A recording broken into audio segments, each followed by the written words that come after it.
Wow, what up, world? Teasing Man Live is back on again. It's time to look up because I'm about to cook up. On the low, I got the hook up. Yeah. Back on the scene like the new Petey Green. How y'all doing? I told y'all I'm gonna keep coming back. Yep. Still consistent. Nah, I'm just joking.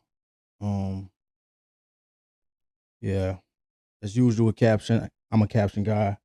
And today, again, drawing for something personal.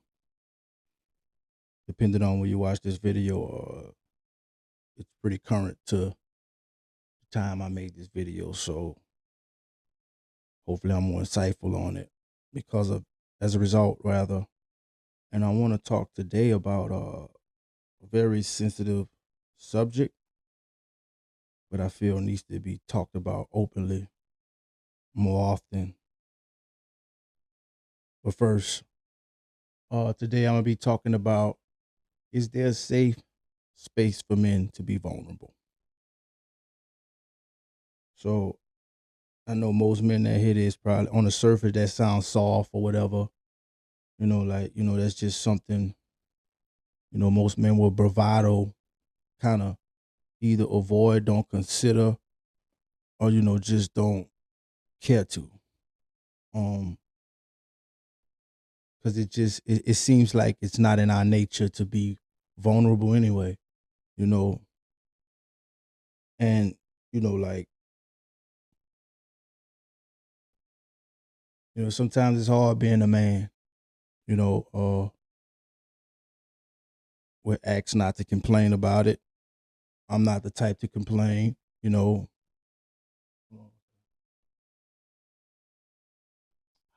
Sorry about that. I'm not the type to complain either. But I put this I put this title and caption today because I was talking with my brothers earlier, and I don't know what you call it, or what I want to call it, but it's like we had a moment, epiphany, a realization that there's a lot of hidden trauma within our lives that has gone unaddressed, and as a result, a lot of things are starting to surface again in our latter years because masking it for so many years only allowed us to forget about it, but it never went away. Trauma that is. And I don't want to disrespect anyone with severe trauma and stuff like that. I don't want to talk like we had trauma, like, but it's trauma nonetheless. Like, like, it's trauma for us how we come up. We didn't even realize it, um, because we were so in tune to what we were doing coming up. We just kind of we went with the program. We did what we had to do, and we was young, we was naive. We mask a lot of things as bravado, especially me. Probably more so me than them, which is the same thing. Just trying to sound clever. Anyways, um, and there's a thing, man. I got two older brothers. I'm the youngest of three. We got this, like, we got a brotherhood that's very connected. Um, like like no other. I'm not saying we the only ones, but like you ain't gonna find nobody closer than me and my brother. So uh for a long time until today, it felt like that was a safe space for either one of us to be able to come to, the circle of brothers and, say what we gotta say. And it is, in essence. Don't get me wrong, like, my brother's the truth. I think we just, or I kind of brought it to the attention of my brothers that I think we've been overlooking what we've kind of tricked ourselves into doing because we came up so poor that my brother made this point.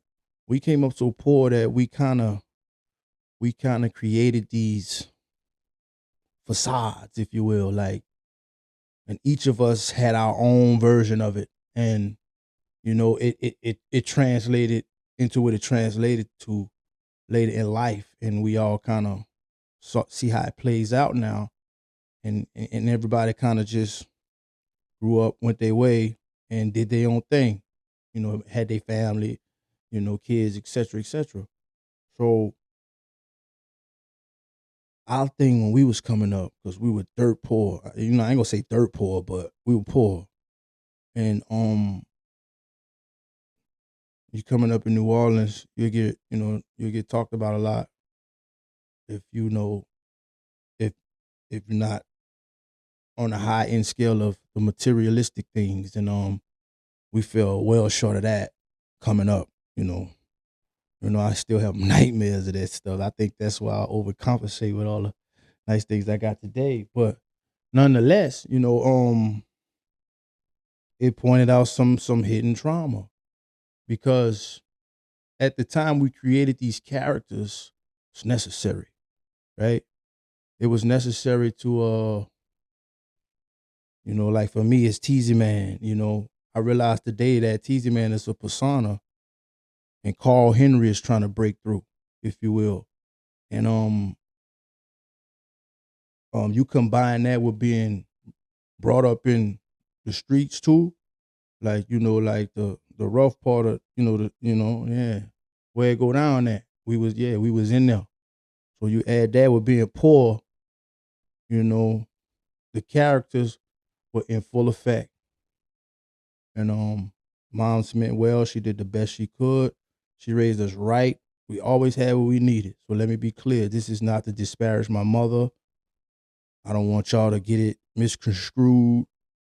My life was good. I'm grateful for it, but there is some underlying hidden trauma, because we fooled ourselves into believing we weren't poor until we were able to be stable like we are today. And some people will say, "Yeah, that's the goal, right?" And it is. It is ultimate. And I think that's the approach my brother James took. Like, despite it, we still got here, and we not only did all right, we did great for ourselves in our own right, but yet we still get into certain arguments, not realizing that it stems from trauma, and the characters has overtaken the vulnerability part, because me and my brothers, man, they'll eat you alive, like, from what you dress, how what you put on, but like, oh, what you got on, boy, that boy got the rainbow with, they're gonna rib you, talk about you rather. Um, you know, they'll listen to you if you're being sad, say if you had a heartbreak. Yeah, in the moment they're gonna listen to you, but wait till you get over your sadness. Like, they coming for you.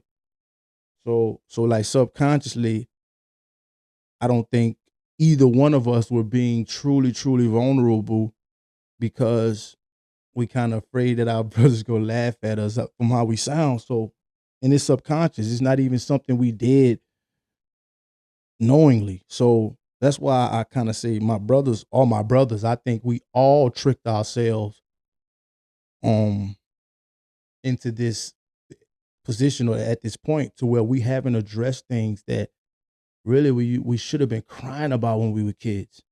You know, Me and my brothers built for it tough. Like, when you supposed to laugh, when you supposed to cry, we laugh. We laughed away everything, and it was real jokes. We became real funny, real protective of each other, and we built for it tough, and you know as a result of our circumstances and being a product of our environments. And I realize now that I'm older now, almost touching 40, um, the teasing man persona. I've been in within his characters for so long, I didn't realize I was trying to break free. For example, some of my family members, my brothers at times, my mama at times, everybody in my circle. It's this thing they say that, oh, there he go, he with that teasing man stuff. And I'm really trying to break away from that. But I've been so invested into this persona for so long that it's almost my true makeup. Because I've convinced myself over the years that teasing man is real, when really it's just either my persona or my alter ego or some along those lines. Because little do they know, deep down inside, I've been trying to change that persona. And it really bothers me now that I'm showing growth, and every time something goes wrong, you know, I'm deduced to being teasing man again and not Carl Henry. And some of that is my fault, just to be fair to the people that's dealing with me or my brothers in particular. So I have to take some accountability for that.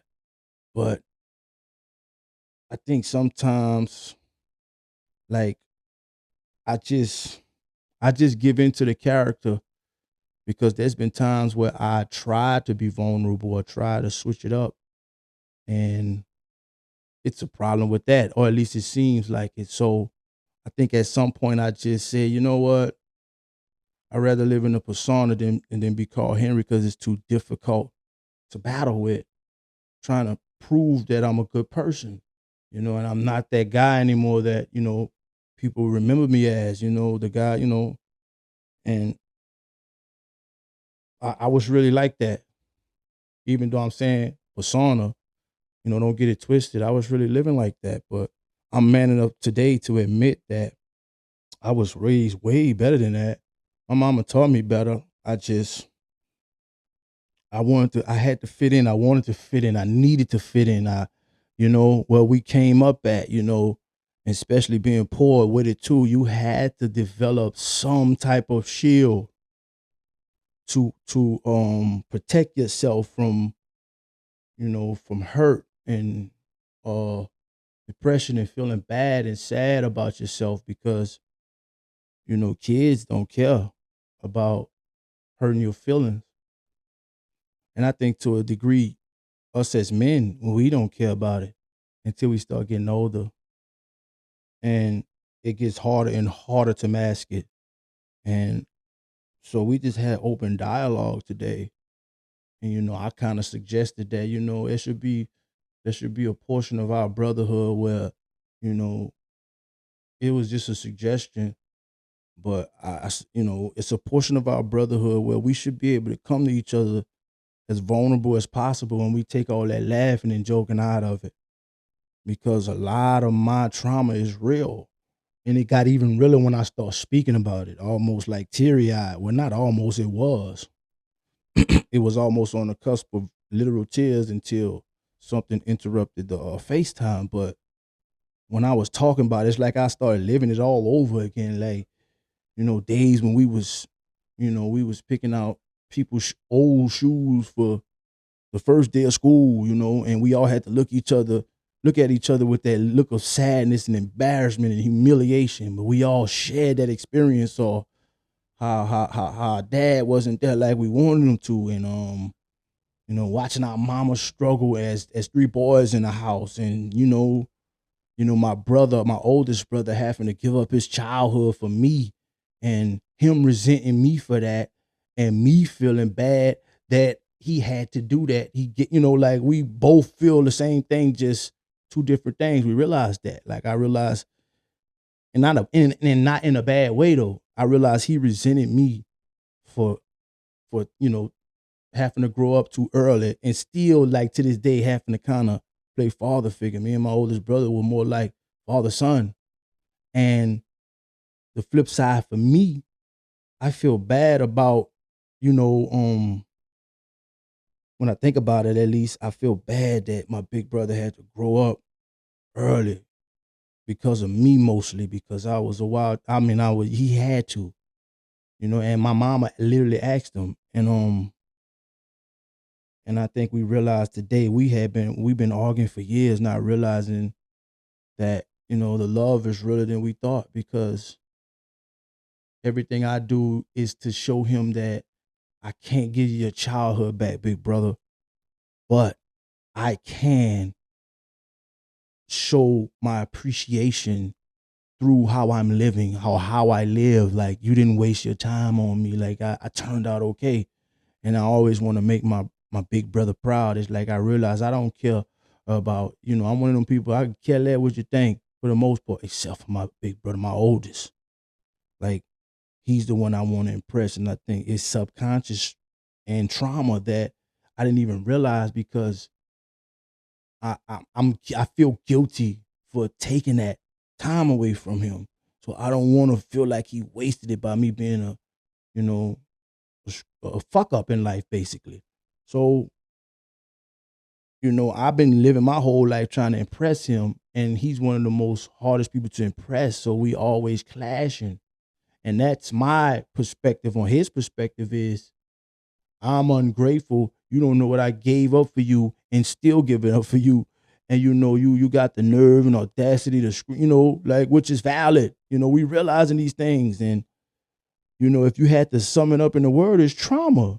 And that was just like the surface, and then we start diving deeper into to other things and realizing, like, this circle we built, this brotherhood we built was meant to get us to this point.